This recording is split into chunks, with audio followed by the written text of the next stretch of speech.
Ya listo. Primero, agradecerle infinitamente por su presencia. La verdad es un completo honor poder tenerlo el día de hoy con nosotros. Bueno, comenzando, muy buenas noches a todos y a todas las personas que nos acompañan hoy. Continuando con el segundo ciclo de webinars organizado por el Círculo de Derechos Humanos de la Universidad Nacional Mayor de San Marcos, en conjunto con el comité organizador de la competencia de derechos humanos, el Tumbler Temple, tenemos el grato agrado de poder presentarles a la cuarta y última mesa temática sobre derechos de niños, niñas y adolescentes con el doctor Peter Alexi Cruz. Él posee una maestría en Derechos Humanos por la Pontificia Universidad Católica del Perú. Es coordinador de las consultorías jurídicas gratuitas de la Oficina Académica de Responsabilidad Social de la Facultad de Derecho y es adjunto de docencia en la Clínica Jurídica de Derecho de Familia y Derecho de los Niños, Niñas y Adolescentes en la Pontificia Universidad Católica del Perú. Muy buenas noches, doctor Peter. Adelante. Buenas noches, muchas gracias por la amable invitación. El día de hoy vamos a abordar un tema muy interesante que tiene que ver con los derechos humanos de la niñez para introducirnos un poco a los derechos relacionados con las identidades trans, específicamente el derecho al nombre, interés superior del niño, el derecho a la personalidad jurídica e identidad de las niñas, niños y adolescentes. Para ello voy a compartir las diapositivas, he preparado unas pequeñas diapositivas para esta sesión. Un segundo, por favor.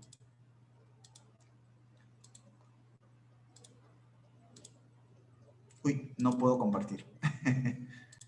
Sí, un momento, por favor, ahorita le doy el host.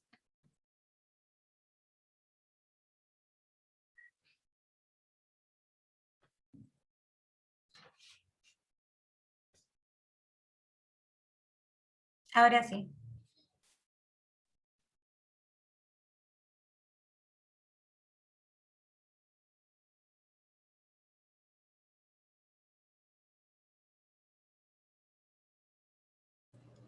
¿Me confirman, por favor, si pueden ver la pantalla? ¿Sí? Sí, sí, ya se puede ver. Perfecto, muchas gracias. Bueno, antes de hablar justamente de los derechos involucrados, bueno, que fue la comisión, de hecho, en esta sesión de hoy, vamos un poco a conversar sobre los derechos humanos de la niñez. Algunos aspectos generales en sí, para entender por qué es necesario hablar de estos derechos con un enfoque de niñez. Bueno, antes de hablar de todo ello, quiero traer a colación algunas imágenes que de hecho se encuentran en internet.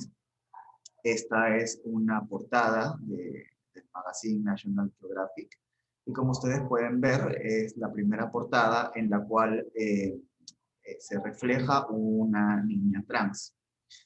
De hecho, en el año 2017 esta portada generó muchas críticas, muchos comentarios también al respecto sobre justamente la identidad trans de un menor de edad. ¿Ok? Ustedes seguramente habrán conocido esta portada, pero si no, ya lo tienen a la vista.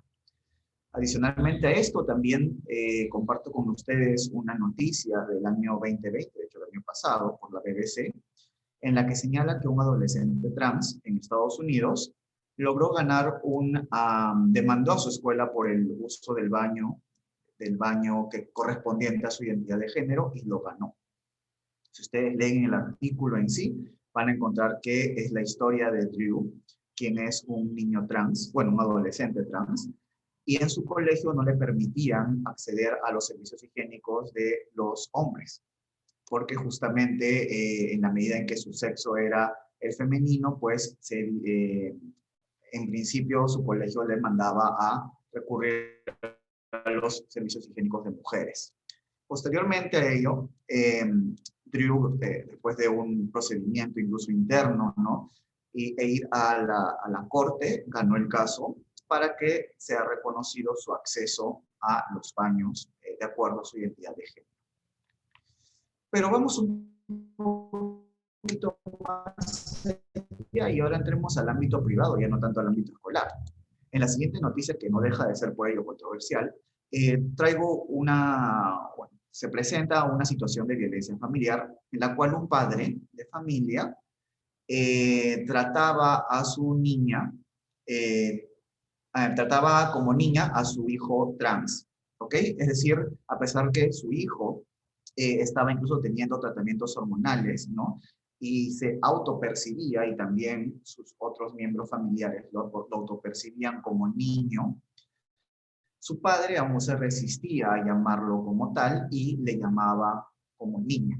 Entonces, este caso fue a la corte en Canadá y pues la jueza declaró que existía violencia familiar realizada por el padre contra el niño trans. Y ese es un tema muy interesante. ¿Hasta cuándo, cuál es el límite en el cual nos encontramos cuando hablamos de identidades trans? ¿En qué aspecto podemos decir que hay o no hay violencia? En este caso, por ejemplo, este padre no reconocía ni la identidad de su hijo, ¿no? Identidad de género de su hijo, ni tampoco reconocía su nombre social y lo llamaba con los nombres con los que fue dado al nacer. Bueno, y ahora un poco ya para introducirnos al tema, vamos a hablar de los derechos humanos de la niñez y por qué es importante hablar de los derechos humanos de la niñez.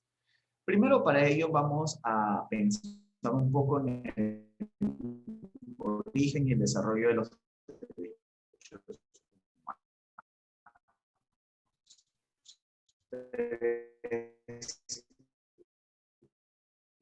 Ya tienen historias, ¿no? Los estados decidieron que las violaciones de los individuos deberían ser denunciadas contra los propios estados. Y se llegó a un consenso para determinar cuáles son los derechos humanos, ese mínimo indispensable que tiene que reconocérsele a cada individuo. Y en este punto tiene que ver justamente cómo las sociedades plantean consensos, a pesar de sus disimilitudes, a pesar de sus diferencias, cómo plantean consensos para determinar qué es un derecho humano. Por ello, la Declaración Universal de los Derechos Humanos es considerada como un hito histórico para este consenso, ¿ok? Por acá todo bien, nos queda, en verdad esto es algo muy inicial que se enseña en los derechos humanos. Adicionalmente a esto, comparto algunas características que ustedes tienen que entender con miras a conversar sobre los derechos humanos de la niñez. Primero está la inherencia de los derechos humanos. Es decir, primero que la acción del Estado no puede violar los derechos humanos, pero adicionalmente a ello, también requiere acciones específicas del Estado para maximizar su aplicación. Y no depende de la nacionalidad de las personas, es inherente al individuo con independencia de donde viva, donde se encuentre, porque se vinculan a la dignidad. Eso creo que también es bastante importante tenerlo en cuenta, pero lo recalco. Adicionalmente a esto también tenemos como otra característica la progresividad. Y acá ya hablamos un poquito de la ampliación en el reconocimiento inicial de los derechos humanos. Por ejemplo, a lo que antes no se hablaba, ¿no? Era sobre los derechos sexuales y reproductivos. Ahora sí se habla sobre este tema, ¿no? Forma parte del derecho a la educación, ¿no? O el derecho a la salud. Hay una interdependencia entre derechos humanos.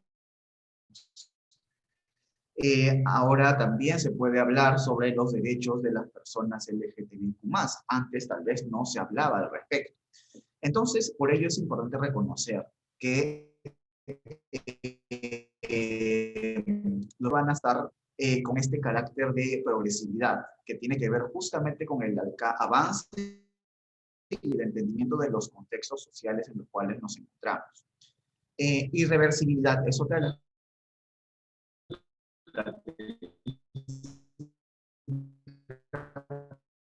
muy importante, no se puede retrasar.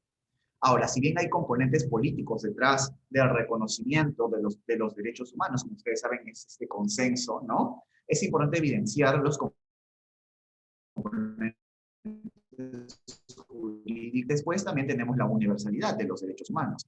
Nuevamente, recalcando el tema que se reconocen los derechos humanos para todas las personas, ¿ok? Y ahora el tema de indivisibilidad e interdependencia, como ya lo mencioné, es que todos los derechos humanos se integran entre sí, ¿no?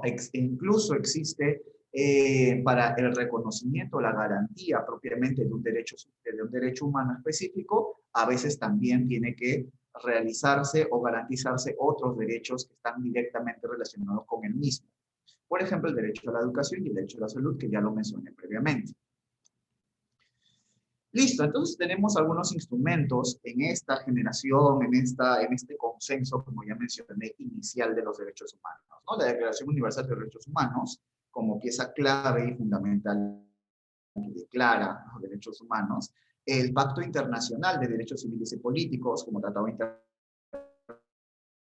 internacional, que justamente desarrolla y reconoce cuáles son esos derechos civiles y políticos de las personas, y el Pacto Internacional de Derechos Económicos, Sociales y Culturales, que incluso ahora se puede ampliar hasta los derechos ambientales. Todos estos, bueno, como ustedes ven, en el año 1948 se dio la Declaración Universal de Derechos Humanos, y los otros tratados internacionales fueron en años posteriores. Entonces, si ya tenemos estos instrumentos internacionales que reconocen, bueno, declaran desde la Declaración Universal, reconocen y protegen derechos humanos, ¿por qué entonces fue necesaria la creación de la Convención sobre los Derechos del Niño? Estamos creando superpersonas porque al crear una convención, un tratado internacional específico para ciertos individuos de la sociedad, ¿estamos poniendo a estas personas así? Esa es la primera pregunta que surge siempre cuando hablamos de la Convención sobre los Derechos del Niño, porque claro, si ya tenemos estos instrumentos que son aplicables a los menores de 18 años, ¿para qué crear un instrumento específico para los menores de 18 años? Y bueno, acá ya vemos un poquito más el tema de la evolución y el entendimiento y el reconocimiento de que al momento de crear estos instrumentos generales, desde la Declaración Universal hasta los tratados internacionales que reconocen derechos, en realidad fue construido pensando en la idea de un hombre blanco. Eso es importante tenerlo en cuenta. Es un tema contextual, es un tema de justamente quiénes fueron los que acompañaron en la realización, ¿no? En la elaboración de estos instrumentos internacionales. ¿Está bien? No se pensaba para 1948, 1966 en pueblos indígenas, en mujeres como tales. O sea, lo digo, sí había una prohibición de discriminación basada en el sexo, obviamente, ¿no? Pero el tema de derechos específicos para estos grupos no estaba pensado como tal, ¿no? Tampoco para personas LGTBIQ, para niños, niñas y adolescentes, para personas con discapacidad, etc. ¿Ok? Incluso personas adultas. Es importante entender esto. Como punto de partida hasta la fecha, por supuesto, ¿no? Pero también tenemos que reconocer que cuando se realizaron estos instrumentos, no se estaba pensando necesariamente en estos grupos sociales como tales e incluso eran excluidos e invisibilizados. Ustedes saben, ¿no? El tema de, por ejemplo, el derecho al voto de la mujer. No fue hasta después incluso de estos documentos, sobre todo después de la Declaración Universal de los Derechos Humanos. Después ahí empezaron las gestas, los movimientos sociales para la igualdad basada en género. El tema de la niñez era concebida como objetos de sus padres. La patria potestad era lo que determinaba cuál era el futuro o lo mejor para nuestros niños y nuestras niñas.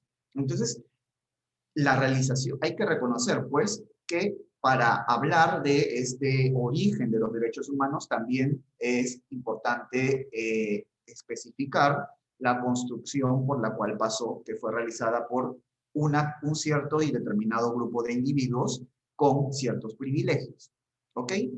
¿Y qué es lo que supone entonces la Convención sobre los Derechos del Niño? Pues esto es lo que se denomina en la teoría de los derechos humanos el proceso de especificación de derechos humanos. No solamente existen estos dos procesos, el de universalización y el de especificación, pero lo menciono mucho porque me sirven para explicar por qué existe la Convención sobre los Derechos del Niño. Cuando hablamos del proceso de universalización de derechos humanos, consideramos que todos los tratados internacionales son aplicables a todos los seres humanos en igualdad, ¿no? Eso es claro y está expreso incluso en el texto tanto de los tratados internacionales ya mencionados como la Declaración Universal de los Derechos Humanos. Pero cuando hablamos del proceso de especificación, ya es entender la situación particular de cierto grupo social que históricamente fue invisibilizado, excluido e incluso negado de la elaboración de estos instrumentos internacionales. Esto, por ejemplo, es lo que llevó que en el año 1989 se creara la Convención sobre los Derechos del Niño.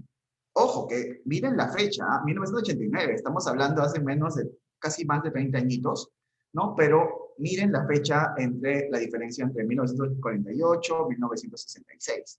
Pasaron incluso unos años para que recién pensemos en este proceso de especificación y reconociendo que los niños, niñas y adolescentes afrontan retos diferenciados y por ello es importante reconocer derechos también diferenciados o iguales a los instrumentos ya precisados. Y se está reiterando con estos derechos, enhorabuena, para que le quede claro a todos los estados partes que tienen que observarlos. Entonces, eso es muy importante que lo tengan en cuenta, por favor. No solo esto se aprecia con la Convención sobre los Derechos del Niño, también lo pueden apreciar, por ejemplo, en la Convención para la Eliminación de la Discriminación contra la Mujer, o la Convención CEDAW, ¿no? O la Convención de los Derechos de las Personas con Discapacidad, que tenían esta misma finalidad. Por eso existe. Ojo, no por ser niño es que solamente se te aplique la Convención sobre los Derechos del Niño. No, no, no. También se te aplican los otros instrumentos. Pero adicionalmente, por tu situación, por tu naturaleza, por ser niño, niña o adolescente, se te aplica también la Convención sobre los Derechos del Niño. ¿Ok? Con esto, ¿qué es lo que se está haciendo? Se está reconociendo que a pesar de la universalización, es insuficiente para la garantía de los derechos de estos grupos que históricamente fueron invisibilizados. Y se requieren acciones específicas para que, en realidad, esta diferencia que suponía a la niñez bajo las personas adultas, para el caso de niños, niñas y adolescentes, esté en equidad. ¿Ok? Y acá ya se empieza a hablar de la equidad, ¿ya? En este término, en esta era. Listo. Entonces, empecemos a profundizar un poco más sobre la Convención sobre los Derechos del Niño. Primero partimos que es un instrumento innovador y que implica el reconocimiento de nuevos derechos, pero también reitera algunos derechos ya reconocidos previamente en otros instrumentos internacionales, sean a nivel universal o en el sistema regional. Es uno de los 9 instrumentos básicos del Sistema Universal de los Derechos Humanos. Eso también tienen que tenerlo en cuenta. Se adoptó en 1989 y posee ratificación cuasi universal. 196 estados a la fecha han acordado estar obligados con las mismas obligaciones hacia todas las personas menores de 18 años. ¿Cuáles son los únicos estados en el mundo que no han ratificado la Convención sobre el Derecho del Niño? Estados Unidos y Sudán del Sur. ¿Ok? Todos los demás, incluso Somalia, que fue el último, han ratificado estar, ¿no?, sujetos a la Convención sobre los Derechos del Niño, por lo que posee este carácter cuasi universal. ¿Está bien? Por eso es la importancia de conocer este instrumento, de socializarlo y hablarlo, porque es un instrumento exitoso, al menos desde la teoría de los derechos humanos. Adicionalmente a esto, con Estados Unidos hay algunas cuestiones que hay que subrayar. Si bien Estados Unidos no ha ratificado la propia Convención sobre los Derechos del Niño, sí ha ratificado algunos protocolos facultativos de la Convención sobre los Derechos del Niño, por lo que alguna parte de la academia interpreta que posee también implícitamente una supeditación al texto propio de la Convención sobre los Derechos del Niño. No voy a meterme al tema, pero solamente para precisar que si bien Estados Unidos no ha ratificado la Convención sobre los Derechos del Niño, sí lo ha hecho sobre algunos protocolos opcionales, facultativos, perdón, de la Convención sobre los Derechos del Niño. Bueno, a través de la ratificación, los estados se convierten en parte del tratado y se compromete a establecer un cierto número de medidas en favor de su cumplimiento. Es más que una lista exhaustiva de derechos, enumera las obligaciones que los estados tienen hacia los niños, niñas y adolescentes. Ojo, el sujeto de protección de la Convención sobre los Derechos del Niño es toda persona menor de 18 años, a pesar de que el término niño en nuestro país puede ser asociado a toda persona entre 0 a 12 años y de 13 a 18 o a 17, al final de 17, estamos hablando de adolescentes. Pero para el sistema universal, bueno, el sistema interamericano, perdón, para la Convención sobre los Derechos del Niño, todo menor de 18 años es considerado niño. Cuando yo me refiero a partir de ahora a niño, niña, vamos a hablar sobre toda persona menor de 18 años. ¿Está bien? Bien. Ahora, dentro de la Convención sobre los Derechos del Niño podemos encontrar algunos derechos que son expresos, reconocidos a la niñez. Por ejemplo, bueno, acá tenemos una obligación, ¿no?, a los estados para proteger a la niñez sobre toda forma de discriminación, obligación de respetar el derecho de los niños, niñas y adolescentes a tener su mejor interés como consideración primordial en todas las acciones. Ahora lo voy a hablar un poco más a detalle sobre este específico artículo, que es el artículo 3 de la Convención sobre los Derechos del Niño, porque me vincula a un principio, que es el interés superior del niño.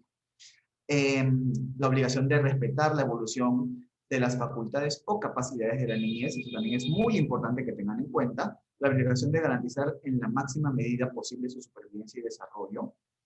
La obligación de respetar el derecho a ser escuchado o escuchada, que también se considera otro principio de la Convención sobre los Derechos del Niño. Ojo con esto, ¿ah? El derecho de los niños, niñas y adolescentes a conocer a sus padres y ser cuidados por ellos. La obligación de respetar el derecho de la niñez a preservar su identidad. Derecho a la identidad. La obligación de no separar a los niños, niñas y adolescentes de sus padres, salvo que sea para su mejor interés, sujeto a una decisión judicial. La obligación de la niñez y de los padres para salir o entrar a un estado con propósito de reunificación familiar. Obligaciones específicas de los estados para la niñez con discapacidad. La obligación de proteger a la niñez sobre toda forma de violencia física o mental mientras se encuentren en custodia de sus padres o incluso de cualquier persona, puede ser el Estado. La obligación especial de proteger a la niñez privada de su entorno familiar, incluyendo la adopción. Y la obligación de garantizar la educación, el derecho al juego. Ojo que este derecho al juego no estaba en los otros tratados internacionales, el de proveer la protección específica contra la explotación económica. ¿Ok? Listo. Ahora ya hemos he pronunciado algunos derechos y algunas obligaciones que se generan a partir de la Convención sobre los Derechos del Niño. Como ustedes ven, existen muchos de estos derechos que han sido ya mencionados y precisados en otros instrumentos, en otros tratados internacionales de derechos humanos. Por eso es que la pregunta que yo les hice inicialmente es válida, ¿no? La primera aproximación que tengo hacia la Convención sobre los Derechos del Niño es, ¿por qué existe una norma que reitera lo ya mencionado? Sí, por supuesto, reitera porque es importante para esta equidad y también porque este instrumento per se reconoce la capacidad jurídica de la niñez. Eso es muy importante, los reconoce como, los reconoce como sujetos de derecho, perdón, no capacidad jurídica. Estoy hablando de otra cuestión, me confundí con personas con discapacidad. Reconoce a la niñez, ¿no?, como sujetos de derecho. Es decir, que los niños, niñas y adolescentes, inherentemente por su condición, pueden recibir, ser reconocidos con estos derechos, al punto de que si el Estado viola estos derechos, puede accionar contra el Estado, puede denunciar ante el Comité de los Derechos del Niño al Estado que vulnera estos derechos. Si ustedes quieren saber, desde el año 2016, con el tercer protocolo facultativo de la Convención de los Derechos del Niño, que regula un procedimiento de denuncias a los estados parte, es que un niño, niña o adolescente, o grupos de niños, niñas y adolescentes puede acudir directamente al Comité de los Derechos del Niño para denunciar al Estado peruano por el incumplimiento. ¿Está bien? Y esto es importante que lo tengan en cuenta porque ya hay casos en el Comité de los Derechos del Niño que justamente van a dilucidar si existió responsabilidad por parte del Estado peruano en el incumplimiento de algunas de las disposiciones de la Convención sobre los Derechos del Niño. Caso emblemático que está ahorita en la comisión, en el Comité de los Derechos del Niño, el caso de Camila. Ustedes saben el caso de Camila, que fue víctima de una violencia sexual y que no se le permitió el aborto en su momento. Entonces, se le obligó pues a un embarazo forzoso por parte del Estado peruano. Este caso ya está en el Comité de los Derechos del Niño y seguramente contra el Estado peruano, y vamos a ver cuál es la resolución o cuál es el pronunciamiento del comité. Listo. Ahora algo que tienen que ustedes tener en cuenta, por favor, y esto subrayenlo, enmárquenlo, son los principios rectores de la Convención sobre los Derechos del Niño. Estos son 4, ¿no? Y se pueden, son los siguientes. Primero, el interés superior del niño. Creo que ese es el más normalizado y el que todos casi conocen porque cualquier decisión judicial incorpora interés superior del niño. Incluso hay una ley en el Estado peruano que es la ley para aplicar interés superior del niño en procesos judiciales y administrativos, me parece. Entonces, este principio es el más conocido en la teoría, ¿no? Pero también hay otros principios que son iguales de importantes. No es que uno sea más importante que otro, no. Los 4 principios son principios rectores y tienen que tomarse en cuenta los 4 para analizar la situación de la niñez caso por caso. Otro principio es el principio de igualdad y no discriminación. Oye, pero ese principio es un principio que ya me vienen de otros tratados internacionales, que se aplica a todos los seres humanos, ¿no? Sí, por supuesto. Pero este principio, con enfoque en niñez, nos obliga a entender que la niñez, no los individuos en general, sino la niñez, no es homogénea. La niñez también, a partir de un principio de un enfoque de interseccionalidad, puede ser identificada, clasificada o catalogada en diferentes situaciones que no deberían, pero lamentablemente en este contexto en el cual vivimos pueden suponer ciertas vulneraciones específicas. Por ejemplo, niñez LGTBIQ, niñez indígena, niñez con discapacidad, ¿no? Niñas, etc. Entonces, hay también un entendimiento que se tiene que hacer de este principio con enfoque de niñez. Y eso es lo que nos propone la Convención sobre los Derechos del Niño. También tenemos el derecho a ser escuchado o escuchada, que algunas personas lo denominan el derecho a la participación, que este es un principio. Y ese también es fundamental, sobre todo para entender las identidades trans que vamos a ver un poco más adelante. ¿Está bien? Pero es importantísimo como principio. Y el derecho a la vida, supervivencia y desarrollo, también como principio. Ojo que, por más de que diga ahí derecho, son principios también. ¿Está bien? Listo, estos son 4 principios rectores de la Comisión sobre el Derecho del Niño que no podemos olvidar porque esto nos va a servir para analizar caso por caso. Ahora bien, hablemos un poco sobre el interés superior del niño, ya que hemos conversado que es un principio, hemos ahí visto en qué artículo está regulado, pero vamos a detalle más al respecto. La Convención sobre los Derechos del Niño, en el artículo 3, señala que en verdad no conceptualiza el interés superior del niño. ¿Ah? Eso tienen que tomarlo en cuenta. Oye, pero entonces, ¿qué sabemos por el interés superior del niño? Esperen un segundo. Primero leamos el artículo 3. Dice, en todas las medidas concernientes a los niños que tomen las instituciones públicas o privadas de bienestar social, los tribunales, las autoridades administrativas u órganos legislativos, se debe tomar en cuenta, ¿no?, una consideración primordial a que lo que se atenderá sea el interés superior del niño. ¿Ok? Entonces, yo he subrayado, yo he puesto en negrita algunas palabras clave para desarrollarlas. Pero es básicamente lo que dice el artículo 3 y que de hecho tanto nuestro código, el Código de los Niños y Adolescentes, como esta legislación que les menciono, ha incorporado, ha adaptado, ¿no?, ha trasladado a nuestro ordenamiento nacional. ¿Ok? Si lo leemos como tal, no nos dice que es el interés superior del niño, ¿no? Pero ¿dónde sí está un poco más desarrollado el interés superior del niño? En la observación general número 14 del Comité de los Derechos del Niño. Para entrar un poquito al tema del Comité de los Derechos del Niño, tenemos que tener en cuenta que el comité es este organismo que interpreta, ¿no?, y supervisa, vigila el cumplimiento de las disposiciones de la Convención sobre los Derechos del Niño. Un organismo, pues, es una entidad, ¿no?, que supervisa, ¿no?, que todos los estados partes de la Convención sobre los Derechos del Niño cumplan efectivamente con las disposiciones de dicho instrumento. ¿Ok?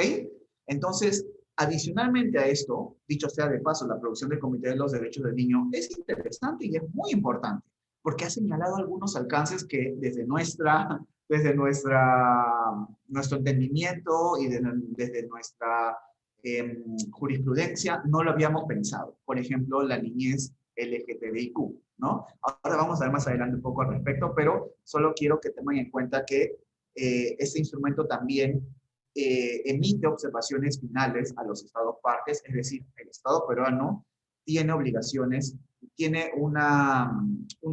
hay un documento que se ha creado propiamente para el Estado peruano en el año 2016 con las recomendaciones y observaciones finales sobre la situación de la niñez y sus derechos en el Perú. Eso les recomiendo que lo lean, por favor, porque es un documento muy interesante para saber cómo aplicar las políticas públicas, qué propuestas legislativas puedan ir, si tenemos dudas al respecto. ¿Ok? Y también realiza observaciones generales, es decir, para todos los estados partes de la Convención, a fin de interpretar de una mejor manera la Convención sobre los Derechos del Niño. Dentro de estas observaciones generales tenemos la 14, que habla justamente sobre el derecho del niño, que su interés sea una consideración primordial. Y de acuerdo a lo que he subrayado en negrita, puedo yo, bueno, el comité, de hecho, en palabras del comité, ha desarrollado de qué va. Primero, cuando se refiere a en todas las medidas concernientes a los niños, tiene que ver con todo acto, conducta, propuesta, servicio, procedimiento, iniciativa, incluso pasividad y omisiones, ¿no? Que esto que tenga que ver directa o indirectamente con la niñez. Ese es el presupuesto que debe existir para hablar de interés superior del niño. ¿Está bien? Y también teniendo en cuenta que la niñez es toda persona menor de 18 años. Cuando el artículo 3 desarrolla las instituciones públicas o privadas de bienestar social, los tribunales, las autoridades administrativas o los órganos legislativos, esto está un poco más claro. Y lo que señala es que no solo las instituciones sociales son las obligadas a tener en cuenta el interés superior del niño, sino también instituciones cuya labor y decisiones repercuten directa o indirectamente en la niñez. Pongámonos a pensar, oye, entonces, cuando hablemos de inversión de minería, cuando hablemos de consulta previa, ¿podemos aplicar esto para también escuchar a la niñez? Por supuesto. ¿Ok? No solo abarcan aspectos relacionados con derechos económicos, sociales y culturales, sino también derechos civiles y políticos. Es importante y es fundamental también reconocer la indivisibilidad de los derechos humanos. Al referirse a tribunales, también implica conciliación y arbitraje. ¿Ok? Y también el comité hace incidencia en el interés superior del niño de aquellos adolescentes infractores de la ley penal en los diversos países, en los diversos estados. Y señala que en la vía civil el niño o la niña puede defender sus derechos directamente o por representante. Interesante lo que propone el Comité de los Derechos del Niño.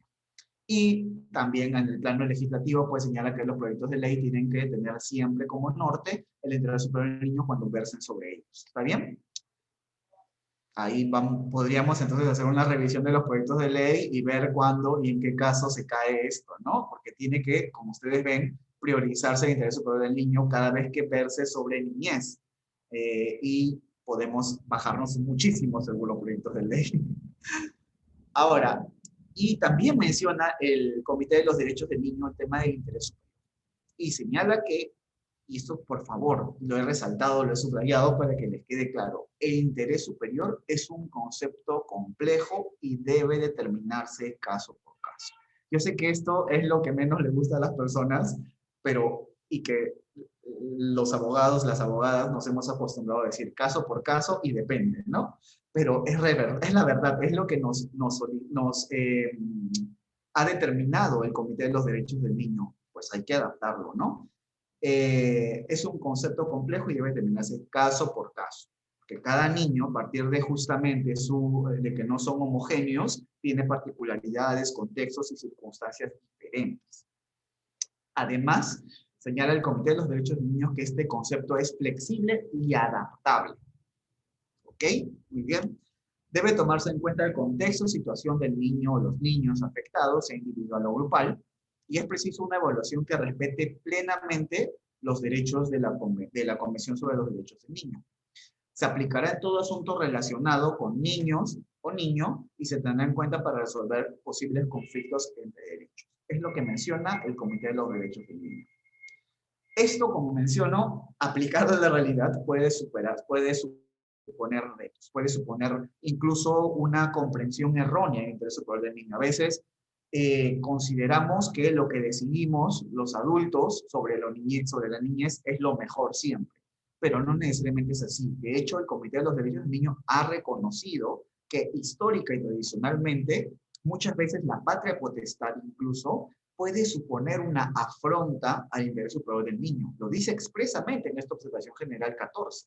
Ténganlo en cuenta, por favor. Es importante no dejar siempre a la patria potestad como máxima cuando en realidad puede también implicar una vulneración a un principio de la Convención sobre los Derechos del Niño, que es el interés superior del niño. Listo, ahora vamos a hablar un poco sobre los derechos relacionados con la niñez trans, que es básicamente los derechos que mencioné al comienzo. El derecho al nombre, la personalidad jurídica, identidad, ¿no? Y también el interés superior del niño como principio. Pero ahora voy a centrar más en los derechos.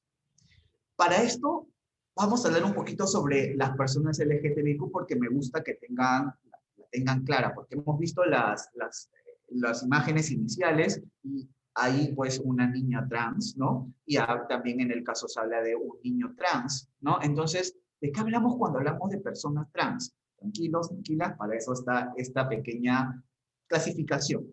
¿Ok? Ustedes han escuchado personas LGTBI, creo que es un término que ya no es, es más socializado, ¿no? Pero cada sigla en realidad significa algo, ¿no? L, lesbiana, G, gay, T, trans o transgénero, B, bisexual y intersexual.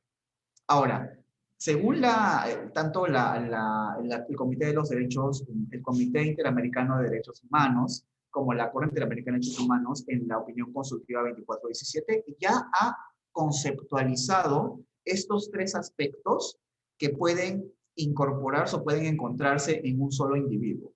Primero vamos por el aspecto, por la línea del sexo. ¿Qué es el sexo? Pues se refiere a las características genéticas, hormonales, anatómicas y fisiológicas sobre cuya base es clasificada como macho o hembra al nacer una persona. ¿Ok? Eso es lo inamovible, lo que no puede modificarse, ¿no? Y que tiene que ver más con los cromosomas de una persona. Ojo con eso, porque el sexo asignado al nacer tiene que ver más con una percepción que hace un doctor o una doctora cuando nace una persona, ¿no? Nace un bebé y a partir de lo que puede observar, ¿no? Lo más visible, es decir, si tiene pene, pues lo clasifica como hombre. Ese es el sexo asignado al nacer, pero el sexo como tal son estas cargas o características genéticas que son inamovibles. La identidad de género, en cambio, es la vivencia interna e individual del género tal como cada persona la siente profundamente, la cual podría corresponder o no al sexo asignado al momento del nacimiento, incluyendo la vivencia personal del cuerpo. Perdón, acá dice cuerpo, pero es cuerpo. ¿Ok? Esto lo dice el Comité de los Derechos, el del Comité Interamericano de Derechos Humanos. ¿Ok? No. Sí, la Comisión Interamericana de Derechos Humanos, perdón, estoy hablando de comité, me confundí. Y finalmente la orientación sexual, que es un término que ya también es más conocido ampliamente, es la capacidad de cada persona de sentir una profunda atracción emocional, afectiva y sexual por personas de un género diferente al suyo o de su mismo género o más de un género. ¿Okay? Y es más, tiene que ver más relacional. La identidad de género, si ustedes quieren ponerlo, es más un tema personal, es una vivencia individual y personal. En cambio, la orientación sexual tiene que ver con lo relativo, es decir, cómo yo me aproximo a otros individuos en la sociedad, ¿no? Teniendo en cuenta el componente de género. A partir de esto, este es un cuadro que he elaborado propiamente, ¿no? Para explicar la diversidad sexual, porque es importante hablar de la diversidad sexual. Desde los estudios avanzados de género, pues este tema ya no hay punto en contra, es ya lo que se ha avanzado, ¿no? Y es necesario aplicar el enfoque de género también en nuestro entendimiento de los derechos humanos. ¿Ok? Cuando hablamos del sistema binario de sexo, hablamos de personas con cromosomas sexuales X e Y, o las que son catalogadas como machos, ¿no? Y las personas con cromosomas sexuales XX, o que son catalogadas como hembras, ¿ok? En este punto, en realidad, no nos diferencia mucho con otros seres de la naturaleza, ¿no?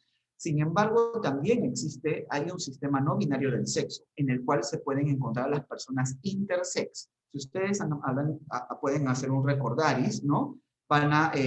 Seguramente han escuchado de personas hermafroditas. En realidad el término hermafrodita ya no es usado desde los derechos humanos. Ahora se prefiere utilizar personas intersex porque se considera al otro término como peyorativo. ¿Está bien? Entonces las personas intersex son aquellas en las cuales poseen los cromosomas, más de los, o sea, no los cromosomas binarios, y que en consecuencia en su cuerpo pueden encontrar más de un órgano sexual.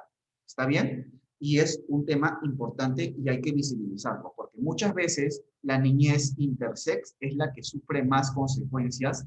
Por ejemplo, en el tema de tratamientos o intervenciones quirúrgicas para quitarle la identidad intersex. Eso es bien interesante, por favor, y le pido que ustedes, si quieren investigar sobre la materia, puedan hacerlo, porque de hecho es bien invisibilizado, ¿no? Por el tema de la patria potestad, cuando nace un niño o una niña intersex, lo que hacen usualmente los padres es preferir uno de los dos órganos sexuales y le quitan la identidad intersex, o al menos la posibilidad que este niño o esta niña en el futuro pueda ser identidad intersex, porque detrás de esto hay un ideal de que solamente lo normal es lo que es, o macho o hembra. ¿Ok? Eso tiene que ver también con un tema ahí de exclusión y de invisibilización de los cuerpos. Por otro lado, el tema de identidad de género, tenemos en el sistema binario de género encontramos al hombre y a la mujer, ¿no? Lo masculino y lo femenino. Y esto, como vemos, es una construcción social porque el género es construcción social, ¿no? Lo que hoy es considerado masculino, de repente antes no era considerado así. Pero en el sistema no binario de género encontramos a las personas no binarias o personas queer, ¿ok? Según la Corte Interamericana de Derechos Humanos, cuando hace en la opinión positiva 24/17, equiparan a las personas no binarias como personas trans. Y dice que dentro de las personas trans también están las personas queer no binarias. Perdón, las personas trans no binarias. Yo tengo mis reparos porque las personas LGTBIQ pueden encontrar diferencia entre ser trans y persona no binaria. También no necesariamente esté incorporado uno en lo otro. Y en el plano de la orientación sexual, pues encontramos heterosexual, bisexual y homosexual. ¿Está bien? Hasta ahí, bastante claro el entendimiento de la diversidad sexual para entender de qué hablamos cuando hablamos de derecho de identidad, de derecho al nombre, de derecho a la personalidad jurídica. Pero no me queda claro, ¿dónde están las personas trans en este cuadro, no? Bueno, acá viene lo interesante. Cuando hablamos de sexo, supongamos que usted, ¿no? Una persona tenga cromosomas sexuales de macho, X e Y, pero que su cuerpo, o sea, sus experiencias personales, individuales, no se considere con lo idealmente o lo que se espera de sus órganos reproductivos. Lo ideal, ¿no? Lo que se espera, ¿no? El tema ideal no me gusta el término ideal, pero lo que se espera es que, pues, un macho sea hombre, ¿no es cierto? Es lo que espera la sociedad, espera, ¿no? De hecho, lo que idealmente se espera de una persona. Sin embargo, la existencia de una identidad trans implica que esta persona con cromosomas X e Y, ¿no? Pueda ser considerada como mujer, ¿no? Autopercibida como mujer. Entonces, aquí hablamos de personas trans o también transgénero. Oye, ¿qué son personas transexuales? Ese término no es adecuado porque implica un cambio quirúrgico, un tratamiento quirúrgico que muchas veces no es condición para reconocerle a alguien una identidad trans. Basta con la mera vivencia y la autopercepción de su identidad trans. Entonces, tenemos que una persona con cromosomas sexuales XY, si se autopercibe como mujer, es una mujer trans. ¿Ok? Si tenemos que una persona con cromosomas sexuales XX, ¿no? Se autopercibe como hombre, es un hombre trans. ¿Ok? Eso, o transmasculino, ¿no? Y acá, a la inversa, ¿no? Sería transfemenina o mujer trans. ¿Y por qué es importante comprender la identidad trans? porque a partir de eso podemos identificar si esta persona trans es heterosexual, bisexual u homosexual. Si, por ejemplo, una mujer trans siente afecto, ¿no?, sexual contra, hacia una mujer, ¿no?, en la misma línea de la identidad de género, ¿no? O sea, una persona que se identifique como mujer, entonces esa persona sería homosexual, porque el género es lo que manda finalmente la orientación sexual. Es una cosa interesantísima, pero hay que empezar a comprender la diversidad. Una persona trans puede ser heterosexual, bisexual u homosexual. Depende de con quién o hacia quién sienta esta afectividad emocional y sexual. ¿Correcto? Entonces, nuevamente, si una mujer trans siente afectividad sexual y emocional hacia una mujer, es una persona homosexual, también siendo trans, ¿ok? Y si un hombre trans siente una afectividad hacia un hombre, es también una persona homosexual. Si siente hacia una mujer atracción, es una persona heterosexual. En consecuencia, por ser trans, no necesariamente vas a ser homosexual o heterosexual o bisexual. Depende mucho hacia quién sientes este afecto sexual y reproductivo. Solamente lo dejo ahí. Esto, por favor, es necesario y es importante que ya empecemos a conversarlo para entender el tema. Y ahora vamos a hablar sobre la niñez LGTBIQ, que es los puntos más complicados tal vez socialmente hablando, ¿no? ¿Existe niñez intersex? Por supuesto que existe niñez intersex. ¿Existe niñez trans? Por supuesto que existe niñez trans, porque no, las personas trans no es que a partir de los 18 años ya empiezan a saber si son o se autoperciben como hombre o como mujer. Sí existe desde antes de los 18 años. Hemos visto estos reportes en la primera parte de la diaposición, que desde la minoría de edad una persona ya se identifica como trans. ¿Existe niñez no binaria? Por supuesto, por supuesto. Pero todavía esto es lo que está menos estudiado. Y por último, ¿existe niñez homosexual o bisexual? También, ¿no? Esta es la más visibilizada también porque de hecho es la más socialmente aceptada. ¿Cómo podemos nosotros abordar la niñez en su diversidad sexual? Con el enfoque de interseccionalidad. Es importante reconocer que al hablar de personas LGTBIQ y al hablar de niños, niñas y adolescentes, también hay una intersección que justamente implica concebir a la niñez LGTBIQ. Y por lo tanto, tenemos que enfocar ahí en reconocer estos derechos humanos de la niñez en su diversidad sexual. ¿Ok? Ahora, ¿qué es lo que pasa con la niñez LGTBIQ? Pues se visibiliza. Porque nuevamente tenemos algunos motivos que normalizan la invisibilización. Primero, la asociación de la diversidad sexual con la actividad sexual, ¿no? Muchas veces se cree que por ser menores de edad, pues los niños, niñas y adolescentes no experimentan actos sexuales. Y no necesariamente la diversidad sexual tiene que ver con las relaciones sexuales. Ojo con eso. La diversidad sexual es un entendimiento, incluso la identidad de género es algo interno, no es necesario que tú hayas tenido sexo con otra persona. Y acá también se evalúa o se habla sobre la identidad sexual de las niñas, niñas y adolescentes. En realidad, la identidad sexual de los niños, niñas y adolescentes es aquella por la cual el crecimiento o el desarrollo de la niñez en el ámbito sexual debe verse libre de cualquier anomalía. Y por ello es que muchas veces dicen, no, pero es que debe haber una identidad sexual de la niñez y por lo tanto no podemos hablar de la diversidad sexual en la niñez. Nuevamente, la diversidad sexual, o sea, por ejemplo, ustedes, si hay algunas personas heterosexuales o personas cisgénero, que no son personas trans, ¿no? ¿Ustedes, alguien les criticó cuando decidieron ser cisgénero en minoría de edad? No, no es cierto. Pero claro, si un niño o niña trans dice soy trans, pues es criticado. Entonces, eso es lo que uno de los retos para invisibilizar la niñez LGTBI.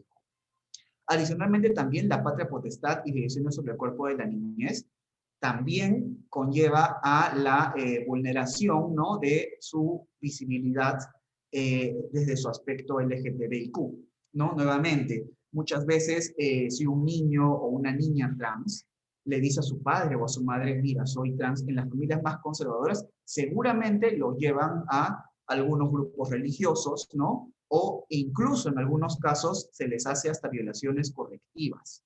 Y eso puede ser considerado incluso como tortura. Ojo con eso, según la Convención de la Tortura, ¿ah? Mucho cuidado con ello.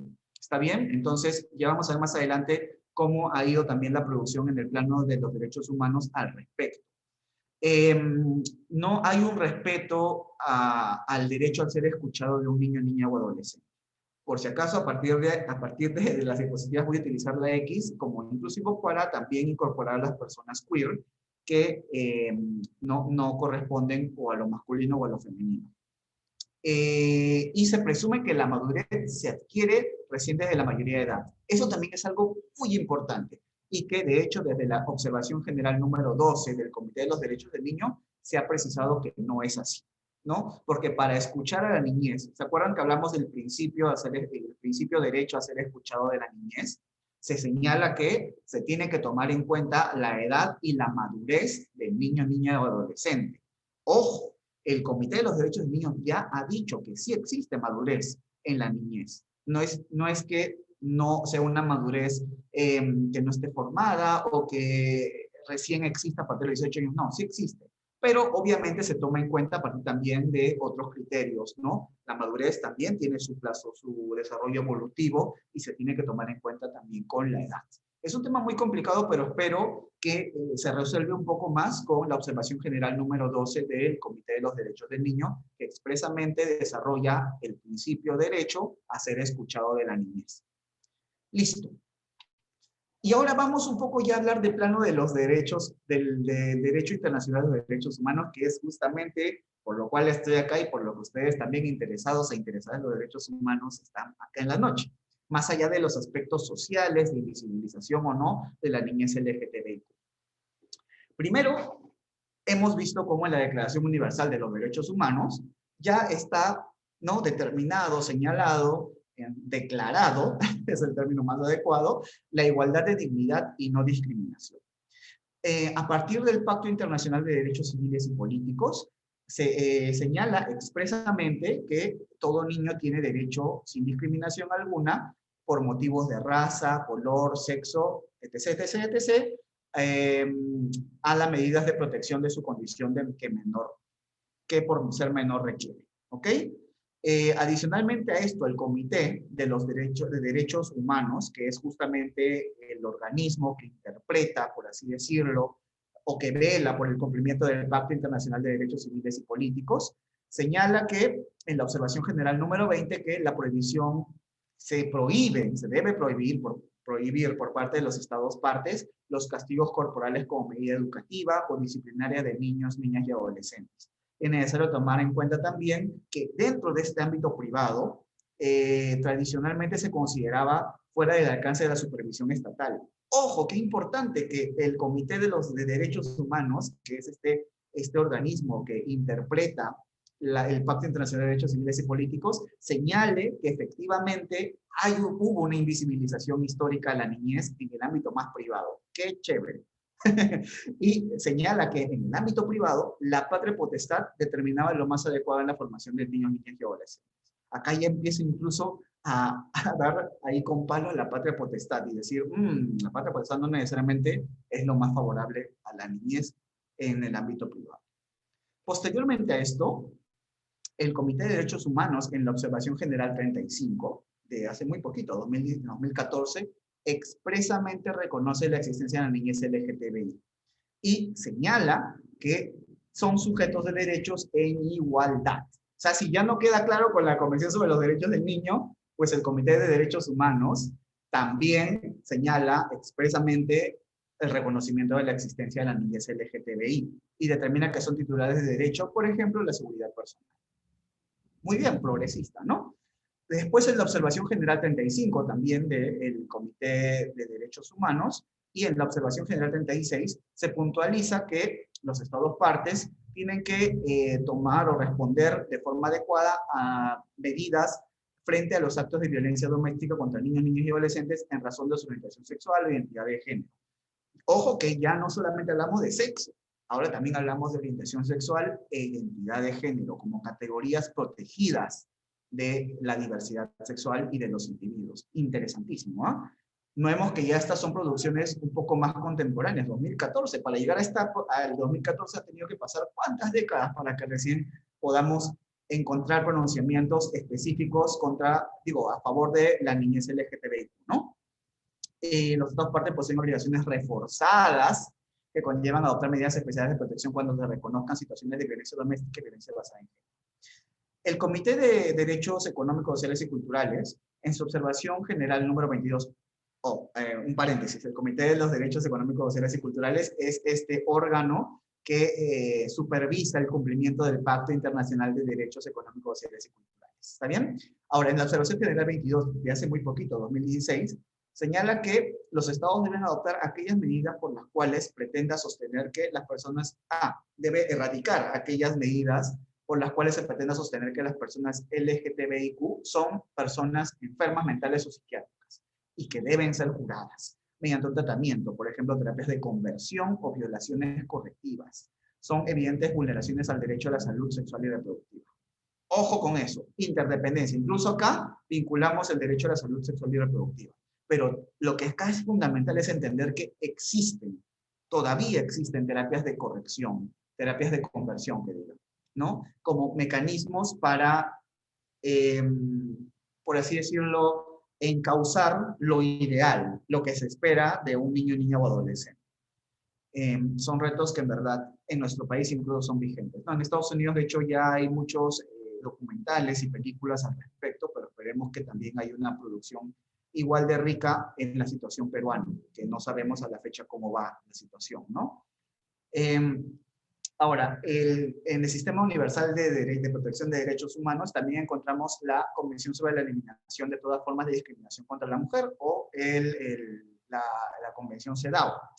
Y acá señala que la discriminación contra la mujer pues, es esta exclusión o restricción basada en sexo que tenga por objeto o resultado menoscabar o anular el reconocimiento o goce o ejercicio por la mujer de derechos humanos y libertades fundamentales en la esfera política, económica, social y cultural o en cualquier otra esfera. Acá aplicamos nuevamente el enfoque de interseccionalidad para entender la especial, ¿no?, vulneración de las niñas LGTBIQ. Ojo,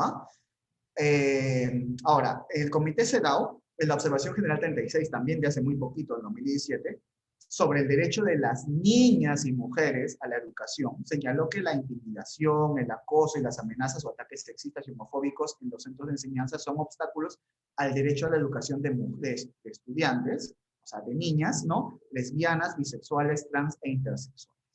El Comité CEDAW ha precisado que una niña lesbiana es mujer, que una niña bisexual es mujer, por supuesto, una niña trans o transfemenina es mujer y una niña intersex también es mujer. Y por lo tanto, los estados tienen obligaciones específicas para promover el derecho a la educación libre de toda forma de violencia. Increíble, pero con esto ya queda un poco más claro que una mujer trans o una niña trans es mujer. Si teníamos alguna duda al respecto desde el plano de los derechos humanos, ya está solucionado. Ya si ustedes quieren debatir el tema en otro ámbito, no les quito esa potestad. Pero desde el derecho internacional de derechos humanos, mujer trans es mujer. ¿Ok? Ahora, en la Convención contra la Tortura y otros tratos o penas crueles, me están haciendo preguntas, pero las veo después, o degradantes, la tortura es aquel acto por el cual se inflige intencionalmente a una persona dolores o sufrimientos graves, ya sean físicos o mentales, con el objeto de castigarla por un acto que haya cometido o sospeche que ha cometido, intimidar o coaccionar por cualquier razón basada en cualquier tipo de discriminación. Esta es lo que se defiende del artículo número 1 de la Convención contra la Tortura. Pero lo que nos es interesante aquí es el comité, que es lo que dice el Comité contra la Tortura, que es justamente este órgano que supervisa el cumplimiento de la Convención contra la Tortura. Y este comité nos dice en la observación general número 2 que las personas y grupos que resultan vulnerables a causa de discriminación o marginación sufren un mayor riesgo de ser torturados frente a otras, sea por su género, orientación sexual e identidad trans. Interesante, ¿ok? Esto fue en el 2008. Miren, esto ha sido un poquito más atrás, pero ya empezó a hablar de las personas LGTBIQ como personas que deberían incorporar o deberían poseer mayor protección frente a otras. En la observación general número 3 del año 2012, señala también, bueno, este tema de la restitución, ¿no? Que las actuaciones judiciales y no judiciales deben tener en cuenta el género para evitar la victimización o estigmas hacia las víctimas de abuso y violencia doméstica. Acá habla un poco de incorporar el enfoque de género siempre en las decisiones judiciales. Posteriormente, el Comité contra la Tortura, ya lo mencioné, perdón, sí, ya lo mencioné. En las observaciones finales al Estado peruano del Comité contra la Tortura en el año 2018, y acá también por favor subrayenlo, señaló que aunque existen muchas normas que se han adoptado por el Estado peruano para la protección contra la violencia de género, aún se evidencian retos debido al aumento de cifras de casos de feminicidios, violencia doméstica y violencia sexual. Ok, acá estamos hablando un poco de la violencia basada en género. ¿Qué más? Y en la Convención, nuevamente en el Sistema Universal de Derechos Humanos, en la Convención sobre los Derechos del Niño, encontramos pues el artículo 2 en el cual se prohíbe, ¿no? Se prohíbe toda discriminación, ¿no? Basada en la raza, color, sexo, idioma o cualquier otra condición del niño. Y también señala que los Estados partes tomarán medidas apropiadas para garantizar que el niño será protegido contra toda forma de discriminación o castigo por causa de su condición, o por las creencias de sus padres o sus tutores y familiares.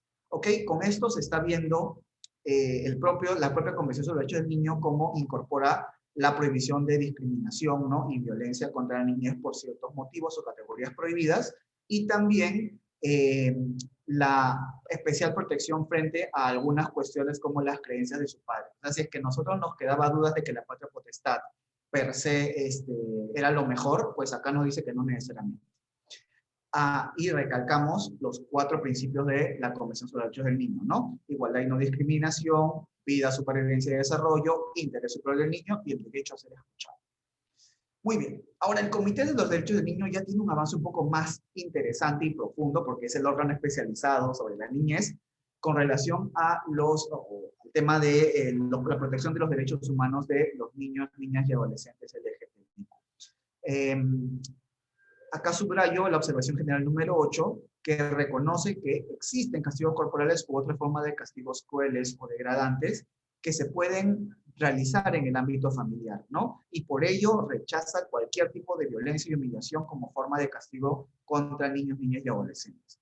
En la observación general número 13 del año 2011, el Comité de los Derechos del Niño, y en la observación general número 14, señala que el componente de género en la violencia puede resultar una mayor vulnerabilidad potencial a niños, niñas y adolescentes lesbianas, gays, transgénero o transexuales. O sea, si es que a nosotros nos quedaba todavía dudas a partir de esto, que no existe la niñez LGTBIQ, pues acá el Comité de los Derechos de Niños del año 2011 ya lo ha dejado claro, ¿no? Existe niñez LGTBIQ y que esta puede poner en una situación de mayor vulnerabilidad en algunos ámbitos, tanto privado o en el colegio. Ahora, en la observación general número 15 del año 2013, que desarrolla el derecho al disfrute del nivel de salud más alto posible, también señala que no debe prohibirse la discriminación basada por orientación sexual e identidad de género. También señala que las capacidades y necesidades cambiantes de niños, niñas y adolescentes repercuten en su independencia a adoptar decisiones sobre cuestiones que afectan la salud. Y por último, la observación general número 20 del año 16, el Comité de los Derechos del Niño insta a todos los Estados partes a asegurar que los valores tradicionales no permitan tolerar o consentir la violencia en el entorno familiar.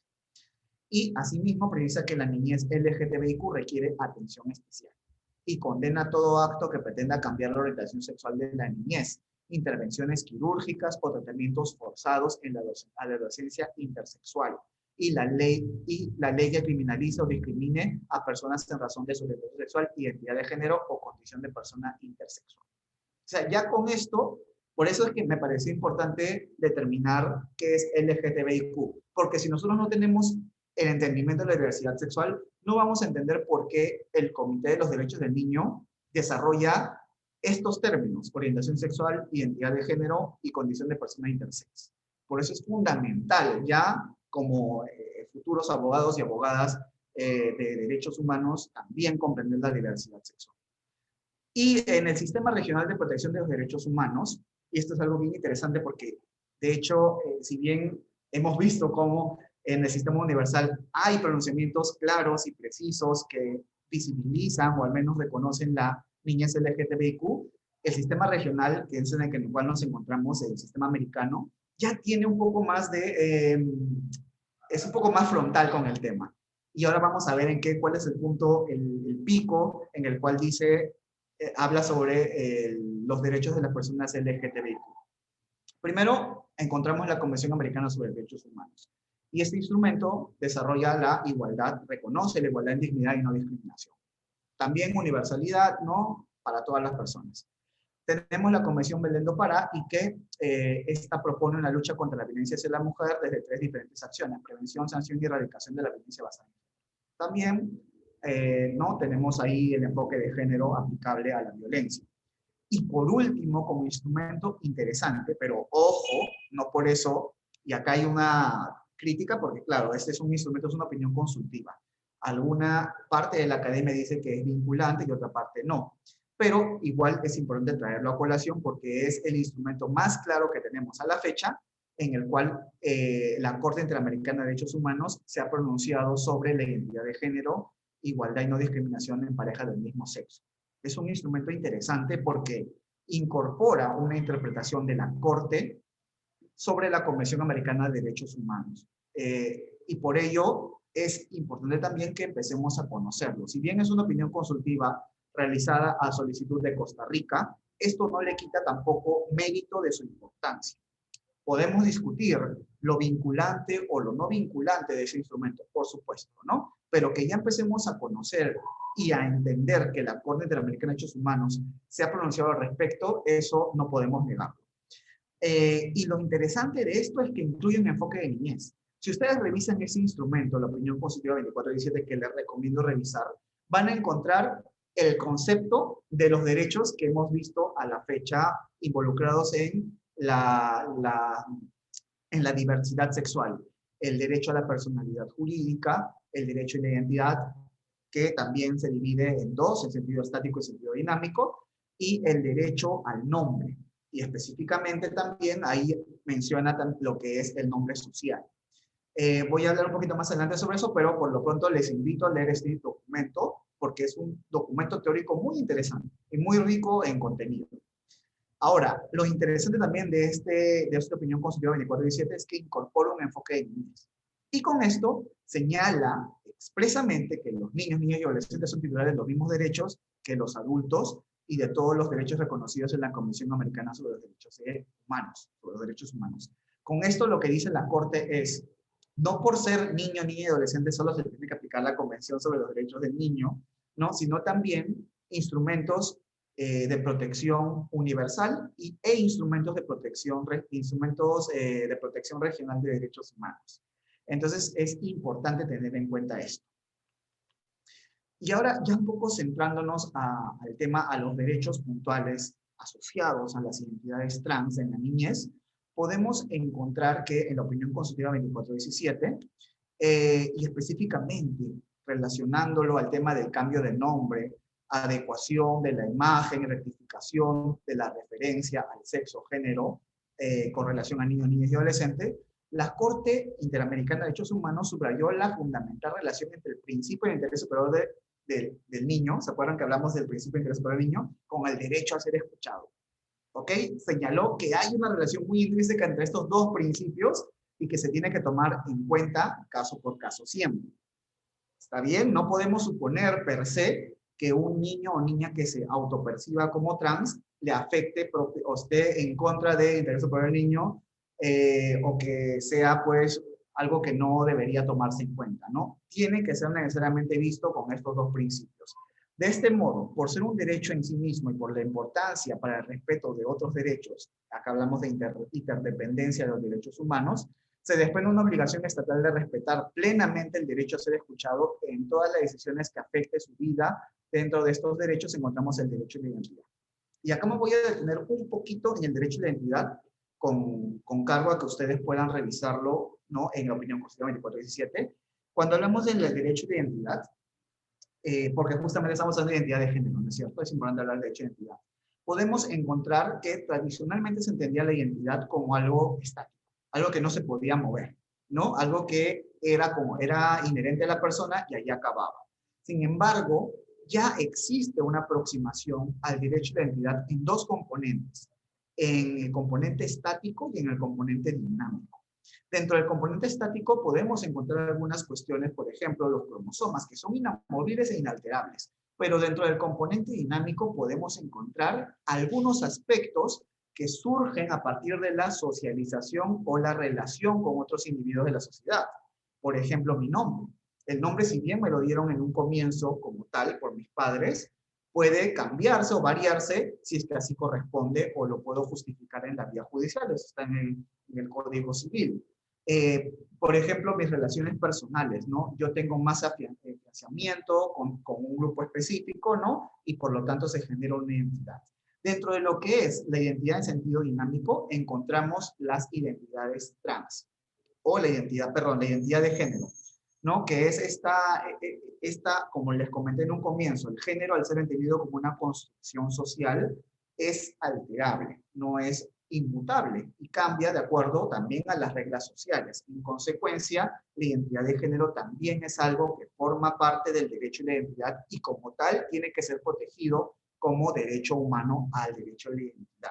Eso es muy importante, por favor, ténganlo en cuenta. Identidad de género forma parte del derecho humano a la identidad. Cuando hablamos de identidad de género, estamos hablando de un derecho humano. ¿Ok? Y obviamente dentro de la identidad de género está las identidades trans, ¿no? Que a mí yo me autopercibo como persona trans y tienen que respetar esta decisión, ¿correcto? Y por ello es que el no respeto a esta decisión genera consecuencias, como hemos visto al comienzo, ¿no? Estás en el colegio, por ejemplo, o en el ámbito familiar. ¿Ok? El nombre social, si bien puede hacernos parecer o lo vinculamos directamente con empresas, porque ustedes cuando a nosotros, bueno, tradicionalmente nos enseñan que el nombre social tiene que ver más con un fin comercial, ¿no? En realidad, se ha acuñado también en el plano de los derechos humanos para referirnos o para hacer contraste con el nombre legal. El nombre legal es aquel nombre en el cual figura en nuestra identificación. ¿Ok? En el DNI, ¿no? Que usualmente es otorgado por nuestros padres al momento de nacer. En cambio, el nombre social es como yo no solo me autopercibo, sino también dejo que otras personas me denominen así. Hay consecuencias para el derecho con el nombre social, ¿no? Porque una persona trans puede pedir el cambio de nombre en su DNI, ¿no? Por el de su nombre social. Obviamente tiene que probarlo en la vía judicial, pero puede hacerlo. Entonces, ojo con esto, el nombre social es muy diferente a los apodos, ¿ah? El nombre social tiene una relación inherente con el derecho a la identidad, porque me coadyuva a que efectivamente se garantice mi identidad trans. Entonces, está muy vinculado con el derecho a la identidad. No es un mero capricho que como me llaman, no sé, Robert, ¿no? En vez de Roberto, yo quiero pues que ese sea mi nombre social, ¿no? Nuevamente, cuando hablamos del derecho de identidad, el nombre social se vincula muchísimo con la identidad de género. Porque negarme el nombre social implicaría negarme también mi identidad trans y mi identidad de género. ¿Correcto? Listo, entonces, así cualquier restricción que los estados impongan al ejercicio pleno del derecho de identidad de género, nuevamente, acá recalca esto la Corte Interamericana de Derechos Humanos, en la niñez, debe fundamentarse en virtud de los principios ya nombrados y no debe resultar desproporcionada. Y ahora la duda que nos cae, ya, bacán, me queda claro que teóricamente pues puede reconocerse la existencia de la niñez trans, ¿no? Y en consecuencia también el reconocimiento de sus derechos, sea el nombre social, sea pues a su personalidad jurídica, es decir, porque con la personalidad jurídica ya tienes eres alguien para esta sociedad, ¿no? O con su derecho de identidad, ya, me queda claro. Pero, ¿cómo podemos verlo? ¿O cuál es la regla mínima, no? ¿Debería haber un medidor o a partir de los 14 años puede un menor de edad decir que es una persona trans o de repente a los 12 o a los 17? ¿Cómo podría ser? ¿Cómo podríamos aplicar el enfoque de niñez en las identidades trans? Bueno, la Corte para ello señala el caso argentino como un buen ejemplo de lo que es una ley de identidad de género. Y señala la Corte Interamericana de Derechos Humanos que la ley de identidad de género debe contener un enfoque de niñez necesariamente. ¿Por qué?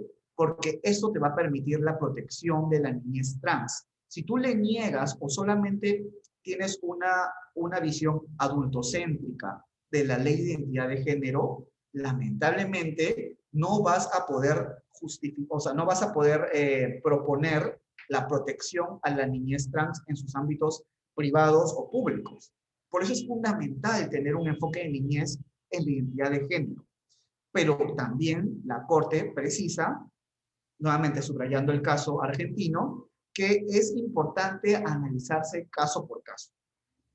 Incorpora, señala que no es que la ley tenga que decir, ¿no? A partir de los 14 años, 18 años, ya tú puedes acceder a un procedimiento de cambio de nombre o de cambio de género. No te dice eso la ley. Te dice que se analiza caso por caso atendiendo a qué cosa, a la madurez del niño, niña y adolescente. Y esa es la fórmula que recomienda la Corte Interamericana de Derechos Humanos. Es complicadísimo, por supuesto, pero hay que hacerse la chamba de ver caso por caso, ¿no? Y si existen los motivos fundamentados para que proceda el cambio de género en la niñez, ¿ok? Y también señala ahí que tiene que tenerse en cuenta la capacidad progresiva de los niños, niñas y adolescentes. Ahora, ojo con esto, ¿ah? La Corte sí ahí indica algunas cuestiones sobre el tema de los tratamientos hormonales y operaciones quirúrgicas, porque muchas veces también las identidades trans pueden fortalecerse a partir de estos procedimientos que no son todavía normados en nuestro ordenamiento nacional al menos, pero es importante entender que señala la Corte Interamericana de Derechos Humanos que de preferencia todos los tratamientos quirúrgicos sean realizados desde mayoría de edad, ¿no? Eso sí, para que no haya ninguna duda sobre las consecuencias que puede haber el hecho de revertir este tema, ¿no? En la minoría de edad. No lo mismo, no se equipara lo mismo a los tratamientos hormonales. Sí hay más apertura a que los tratamientos hormonales puedan iniciarse en la minoría de edad, pero siempre con ciertas características como consentimiento de sus padres o apoyo de sus familiares, ¿no? Eso señala la Corte Interamericana de Derechos Humanos. Nuevamente, es un tema controversial, es un tema amplio que de repente no vamos a encontrar todavía ahora en este momento, en este espacio, una solución al caso, pero sí es importante que ya empecemos a normalizar y a visibilizar la niñez trans con miras a proteger sus derechos humanos. ¿Ok? Y listo. Adicionalmente a esto, solamente para ya concluir, en el Sistema Regional de Protección de Derechos Humanos, también tenemos alguna jurisprudencia bien interesante que pueden ustedes observar con un estudio mucho mayor. Tenemos el caso Atala Rifo y Niñas versus Chile del 2012, que versa sobre la tenencia de una madre lesbiana y que incorpora señala como motivo prohibido de discriminación a la orientación sexual. Tenemos el caso Duque versus Colombia del año 2016, que también se precisa y se menciona sobre la discriminación por orientación sexual. Tenemos el caso Flor Freire versus Ecuador, que habla también sobre la orientación sexual como categoría prohibida. Y en el caso Fornerón e hija versus Argentina en el año 2012, se menciona o se desarrolla la falta de escuchar a los niños, niñas y adolescentes en un proceso de tenencia. Y nuevamente, ¿no? Ahí vamos a hablar no solo de un derecho a ser escuchado e interés superior del niño, sino de principios de la Convención sobre los Derechos del Niño. Por eso es muy importante que lo tomen en cuenta si quieren desarrollar esto con mayor profundidad. Y por último, ya en el caso Azul Rojas y otra versus nuestro país, Perú, en el año 2020, hablamos acá de otras categorías prohibidas de discriminación. Por ejemplo, la identidad de género y adicionalmente a esto también los crímenes de odios e incorpora la opinión positiva 24/17.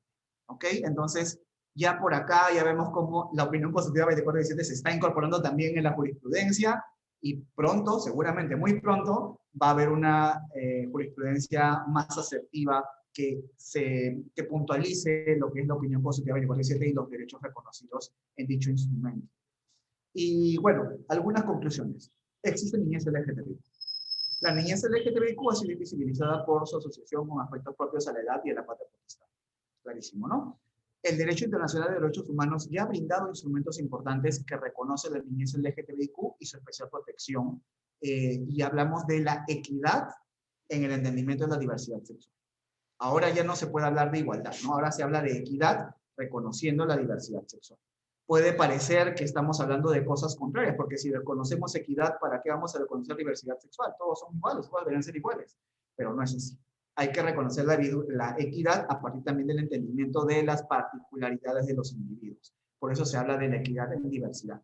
Y finalmente el reconocimiento de los derechos de la niñez trans, es decir, el derecho a la identidad de género, al nombre, a la personalidad jurídica, continúan siendo retos en nuestro país. Por primero, porque no hay una ley de identidad de género, ¿no? Y en consecuencia, como no hay una ley de identidad de género, un niño, niña o adolescente tiene que esperar a tener 18 años, ¿no? Para que pueda iniciar un proceso judicial de cambio de nombre, ¿no? Y probando, y solamente cambio de nombre, no cambio de género. Cuando esto en otros países de la región es un procedimiento administrativo. ¿Ok? Y eso sería todo. Muchas gracias y quedo atento a sus preguntas. Que tengo algunas. Sí, muchas gracias por tu exposición, la verdad ha sido muy buena, muy interesante. Había cositas que no sabíamos y ha sido un gustazo poder escucharte. Acá tenemos algunas preguntitas. Te voy a leer una por una para que las puedas responder. La primera es de Pamela. Te agradece por la ponencia y te pregunta con referencia a las personas intersexuales.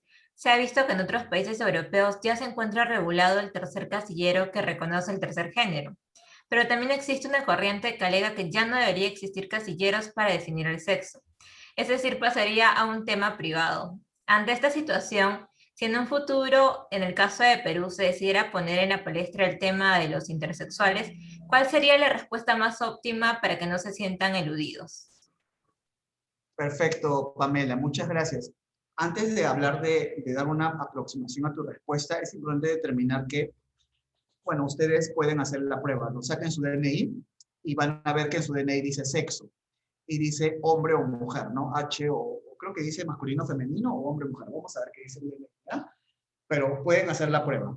Van a ver acá, dice sexo M, a mí me sale M, ¿no? Entonces, lo que ocurre es que las normativas de RENIEC para el tema de determinación del género, en realidad, son tan arcaicas y desfasadas que equiparan el sexo con el género. Cuando hemos visto que ya los estudios contemporáneos de género, ¿no? Y obviamente el entendimiento de la diversidad sexual hace que desliguemos el sexo con el género. Por eso es que ustedes van a ver que en los DNIs de otros países donde ya hay la identidad de género, en realidad lo que figura no es el sexo, es género. ¿Ok?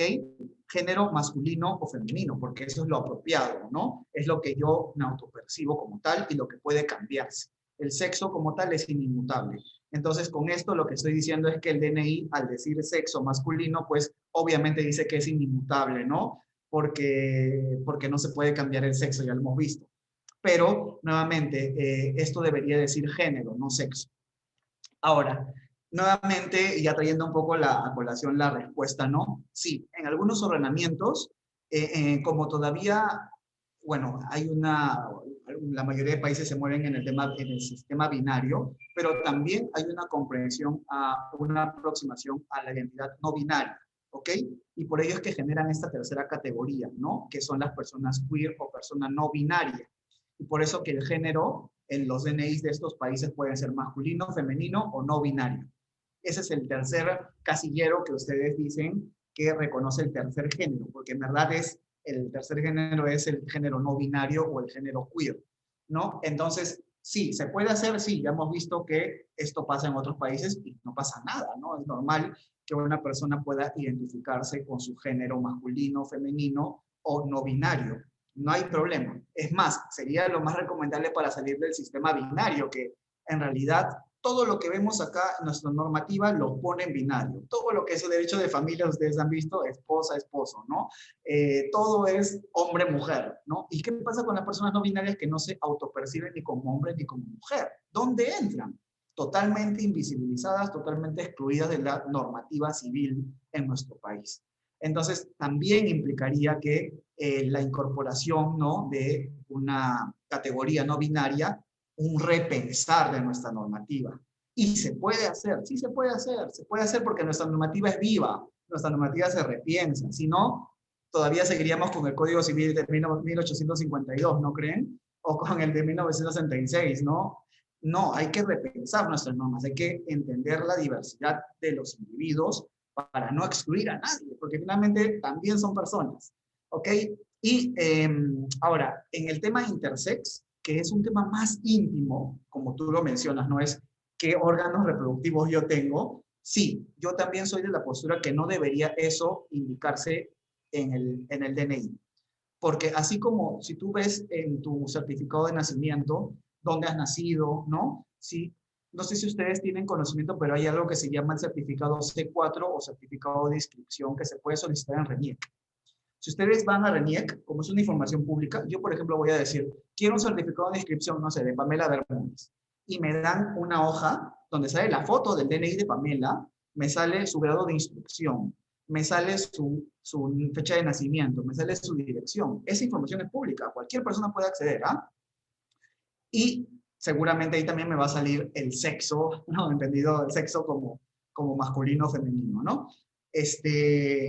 Claro, esta información puede ser, si quieren ya, puede ser relevante que conste en los registros públicos, es decir, en RENIEC, ¿no?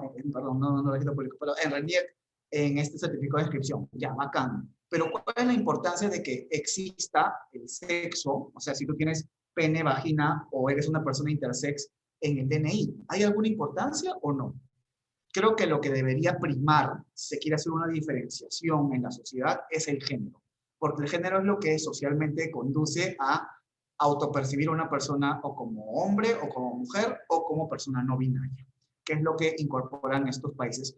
O en realidad nada, ¿no? No poner ningún tema de sexo género porque esa información está en RENIEC, la pueden sacar, pero ¿tiene alguna relevancia o no? Nuevamente, para fines estadísticos, yo entiendo que todavía sí se puede argumentar que es necesario, ¿no? Para tener políticas efectivas, ¿no? Entiendo que sí, por ahí podría ser el contraargumento. Pero nuevamente, yo creo que el sexo como tal, si eres macho, hembra o persona intersex, no debería figurar en el DNI. El género sí tal vez, a lo máximo el género, ¿no? Genial, muchas gracias. Justo también tenemos otra pregunta de Daniela Fernández.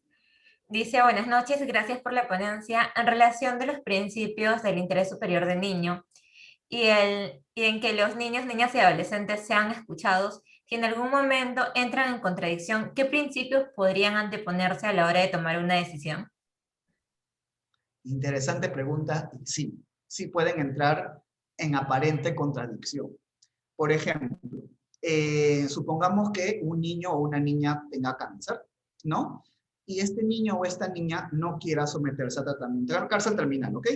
Y no quiera someterse a tratamientos, pues, para mejorar su condición de salud, ¿ok? Es su decisión, lo está tomando él en minoría de edad, obviamente, ¿no? Pero lo está diciendo a viva voz. Pero obviamente sus padres y sus madres dicen, no, no puede ser así porque si no te sometes a tratamiento vas a morir, ¿no? Y ahí entra la aparente contradicción o discusión entre los principios. Tenemos el derecho a ser escuchado, que incluso este niño o esta niña puede tener, por ejemplo, 15 años y puede entenderse que la madurez es mucho mayor a esa edad. No necesariamente la edad es indicador de madurez, pero puede entenderse que en este caso puntual este niño o esta niña tenga 15 años y obviamente su derecho a ser escuchado pues sea más fuerte que el interés superior del niño, ¿no? Porque el interés superior del niño es qué es lo más favorable en una decisión judicial para este niño particular, ¿no? En este caso. Entonces, sí, pueden entrar estos principios, puede verse tal vez en aparente contradicción. Y por eso es que lo tiene que dilucidar el órgano judicial tomando en cuenta que es lo más favorable también. O sea, no solamente lo más favorable que diga, sino también el derecho a ser escuchado como principio. O sea, no puede, o sea, mal haría el órgano judicial si dijera, no, no, ¿sabes qué? No voy a escuchar a este niño, ¿no? Y solamente voy a remitirme a lo que le más favorece, ¿no? Para alargar su vida, lo que le favorece más es esta transfusión de sangre, es esta operación quirúrgica, y no me importa, niño, lo que tú digas. Si hace eso el órgano judicial, créanme que va a ir a una instancia internacional, porque este niño está viendo vulnerado su derecho a ser escuchado. El juez tiene que reconocer este derecho, pero de repente tiene que encontrar un punto medio. Por eso es que es tan difícil decir con una regla que uno es más que otro. Tiene que analizarse caso por caso. Seguramente el juez puede decidir, tienes razón, niño, o sea, entendemos que el interés superior del niño es lo más importante, pero justamente el interés superior en este caso es lo que tú decidas, es lo que tú quieras hacer para ti, para tu vida, ¿no? Y por lo tanto, puedo yo, sin ningún problema, decir que no te sometas a ese tratamiento quirúrgico o a la transfusión de sangre para alargar tu vida, ¿no? Es tu decisión, eres suficientemente maduro, porque ojo, no es que el derecho a ser escuchado es lo que diga el niño en inmadurez, tiene que haber un grado de madurez. Eso lo dice expresamente la observación general número 12 del Comité de los Derechos del Niño. ¿Está bien? Y si el juez corrobora que hay madurez, le va a tener que decir a los padres y a la madre, no, disculpen, yo entiendo, ustedes son padres, tienen patria potestad, pero dejemos de lado esto porque el interés superior del niño se alinea a lo que va a decir él finalmente a partir de su madurez. Nuevamente, es un caso de laboratorio que creo que hay un caso similar de un niño de 4 años, me parece, podrían revisarlo, que justamente versó sobre esto, pero es un caso excepcional y que aparente contradice dos principios, pero en realidad el órgano jurisdiccional tiene que tomar siempre en cuenta la opinión del niño, ¿no? Porque si no se toma, puede tener consecuencias, como hemos visto en la Corte Interamericana de Derechos Humanos o en el Comité de los Derechos Humanos. Gracias por tu respuesta. Justamente ahora también tenemos una pregunta más de Pamela, pero creo que ya lo abordaste, tal vez podrías recalcarlo así súper cortito y después vamos con Bianca que está levantando la mano para que ella pueda formular su pregunta. Sí, por supuesto. Nuevamente, la observación general número 12 del Comité de los Derechos del Niño señala que en realidad no te indica cuál es la edad mínima para escuchar a un niño. Es más, el Comité de los Derechos del Niño reconoce que en algunos lugares la edad, ¿no? O sea, un niño con la misma edad que otro niño en otra edad, digo, en otra edad, no, en otra comunidad o en otra área, puede ser más maduro que este niño, porque también depende del contexto en el que se desenvuelve este niño, niña o adolescente. Entonces, el comité reconoce ello y dice, para tú escuchar, o sea, tienes que escuchar al niño, ¿no? Pero para que tomes en cuenta su opinión, ¿no? Tienes que tomar en principio su edad y su madurez. Esos son dos factores indispensables. Y deja, obviamente, a los estados partes para que regulen internamente si así consideran alguna edad mínima, ¿no? Para poder ser escuchados o no. Por ejemplo, revisan en la parte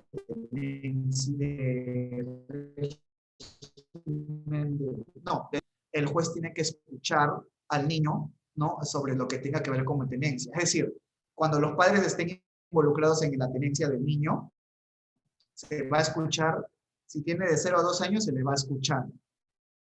Pero de 13 a 18 años se le toma en cuenta. Así dice la Convención sobre ¿cómo se llama? El Código de los Niños y Adolescentes. ¿Está bien? En un artículo específico que habla sobre tenencia. Eso es un ejemplo de cómo nuestra normativa ha tratado de más o menos equilibrar, ¿no? De algún modo, o darle profundidad a esta máxima que es abstracta para la Convención sobre los Derechos del Niño y para el Comité de los Derechos del Niño. ¿Está bien? Es una forma que nosotros hemos ido para regularla. Sin embargo, esto tampoco no queda exento de críticas, porque puede haber que existan niños o niñas que sean menores de 12 años, que son lo suficientemente maduros como para decir yo quiero irme con mi padre o yo quiero irme con mi padre. Sin embargo, por así decirlo, es una regla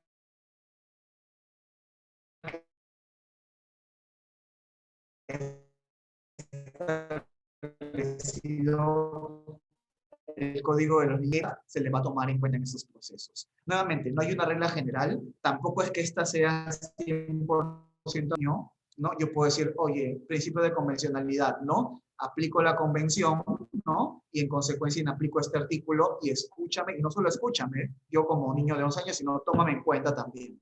Y el juez va a tener que aplicar la convención sobre el derecho del niño si es que el niño puede demostrar la madurez suficiente para ello. Por eso se analiza caso por caso. Cosa que no le gusta escuchar a muchas personas. Qué importante es analizar caso por caso. Bueno, ahora Bianca tiene levantado la manito. Bianca, ¿puedes activar tu audio?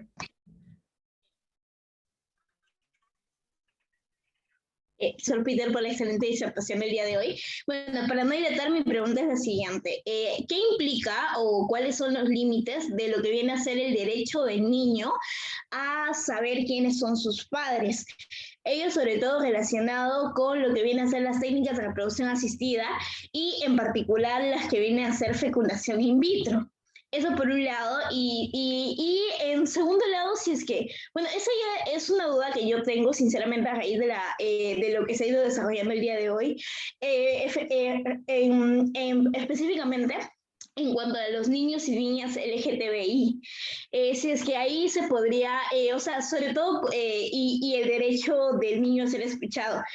¿Cuál es el parámetro para medir la madurez del niño, niña o adolescente? Más aún teniendo en cuenta que, según lo que yo considero, la madurez es un término bastante subjetivo. ¿Hay algún criterio? Muchas gracias, Bianca. Para un poco hablar sobre lo que son los antecedentes biológicos o genéticos del niño, niña o adolescente, tenemos que hablar también sobre la verdad biológica como término que se utiliza en la jurisprudencia. Bueno, el derecho a conocer la verdad biológica es justamente lo que habilitan los procesos de filiación, ¿no es cierto? Porque el vínculo genético en principio debería ser el que sea asociado con la filiación. Nuevamente, la realidad nos dice, ¿no? Y la normativa permite que sean otros vínculos, como la adopción, por ejemplo, ¿no? Que el vínculo biológico no es el mismo que el genético. Digo, el vínculo biológico no es el mismo que el vínculo legal, ¿no? Entonces, como ustedes han visto, existen artículos específicos en la Convención sobre los Derechos del Niño que reconocen el derecho a la niñez a conocer quiénes son sus padres. Sí lo señala expresamente, lo puedo precisar ahora con mayor detalle. Perdón, lo tengo, justamente lo desarrollé de la lista cuando mencioné los derechos. A ver, ¿dónde está? Acá. Tengo... Sí, el artículo 7. El artículo 7 de la Convención sobre los Derechos del Niño desarrolla este derecho del niño, niña o adolescente a conocer quiénes son sus padres. ¿Está bien? Sin embargo, nuevamente, este derecho es un derecho como tal, pero no puede dejar de lado los principios rectores de la Convención sobre los Derechos del Niño. Y por ello es importante también tener en cuenta qué es lo que puede, en este caso puntual, coadyuvar a que el principio del interés superior del niño sea lo más favorable para este niño, niña o adolescente. Es decir, este niño, niña, que es, por ejemplo, es un niño que ha sido adoptado o ha sido procreado a través de una técnica de reproducción asistida, podría solicitar, ¿no?, conocer quiénes son sus padres en minoría de edad. Es muy complicado decirlo a rajatabla que sí. Existe este derecho, por supuesto, pero se entiende que este derecho se le da, se le otorga, se le reconoce al niño, niña o adolescente cuando hay coincidencia entre los vínculos biológicos con los vínculos legales, ¿no? Tienen que saber quiénes son sus padres, tiene ese derecho a entablar las relaciones personales con sus padres legales. no tanto con los padres biológicos. Ahí está la discusión, ¿no? No necesariamente el padre biológico es quien tiene las consecuencias legales. Solamente si estuviera ello, pues este derecho como tal sí tendría consecuencias. Pero en la medida en que las técnicas de reproducción asistida implican que la paternidad biológica es diferente a la paternidad legal, quizás en estas decisiones el órgano jurisdiccional va a priorizar que el niño no conozca a sus padres antes de hacerlo, ¿no? Por las consecuencias que pueden generar de repente en su desarrollo psíquico, personal, ¿no? Imagínense descubrir que es su padre y que este padre tenga características similares, puede generar incluso un quebrantamiento en el hogar, ¿no? Donde está viviendo, y eso es lo que se va a cuidar mucho el órgano jurisdiccional. Pero si es que este niño finalmente prueba a tener la madurez suficiente y que lo hace simplemente por un tema de conocimiento genético, no creo que habría inconvenientes. Pero nuevamente, siempre se va a analizar caso por caso y ver en qué medida puede impactar en la psiquis o en su bienestar. Porque también tengan en cuenta que otro de los principios de la Convención sobre Derechos del Niño es la vida, supervivencia y desarrollo del niño. Entonces también tienen que tomar en cuenta ello. ¿Y cómo lo hacen? ¿No? Y también para ya responder a la segunda pregunta, tenemos que salir del derecho. ¿Cómo determinamos la madurez de un niño, niña, adolescente? Salgamos del derecho. A veces creemos que el derecho soluciona todo, pero en verdad a veces incluso hasta puede empeorar las cosas. Pero en realidad tenemos que salir acá, tenemos que apoyarnos en equipos técnicos especializados desde la psicología.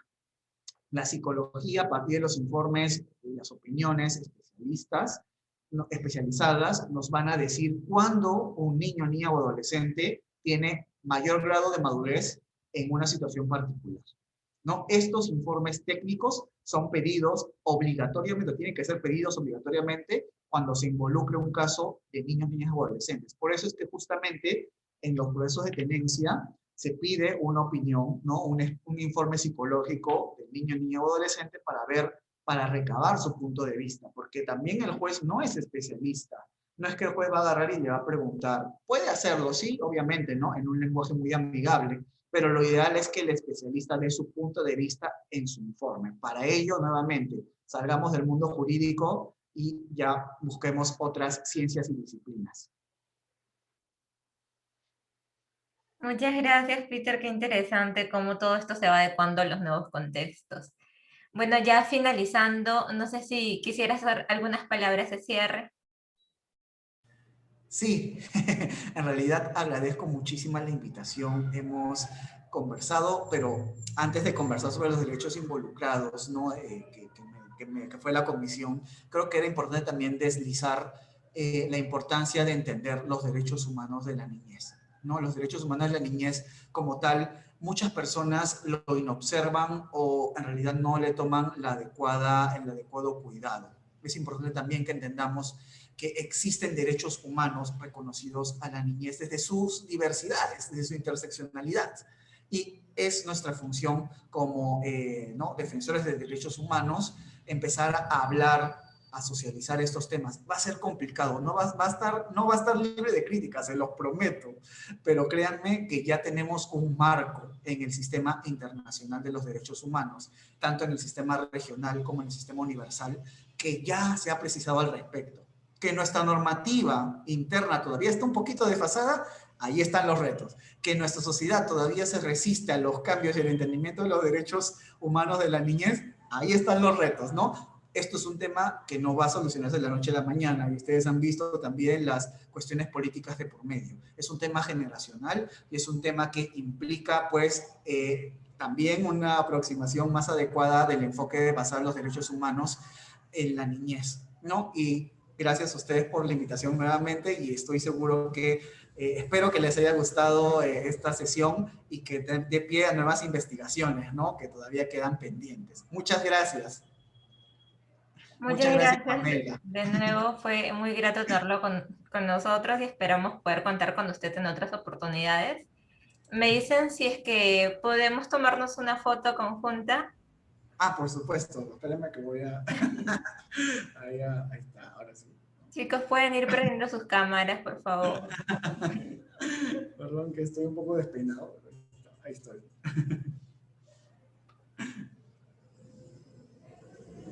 Esperamos un ratito Esperen más. un segundo, por favor, que yo también quiero tomar una foto para mi archivo personal. Ahí Bianca, Alexander, Yadira, Diana, Milagros.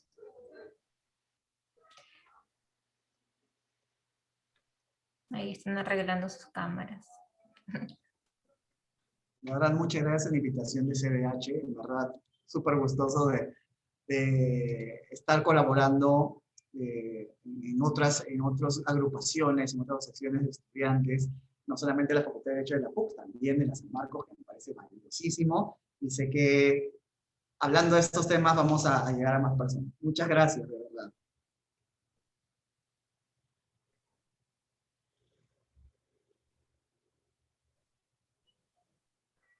No, muchas gracias a usted. Justo estaba comentando con Pamela que sería bueno tenerlo de profesor en algún momento en San Marcos. La verdad sería un honor.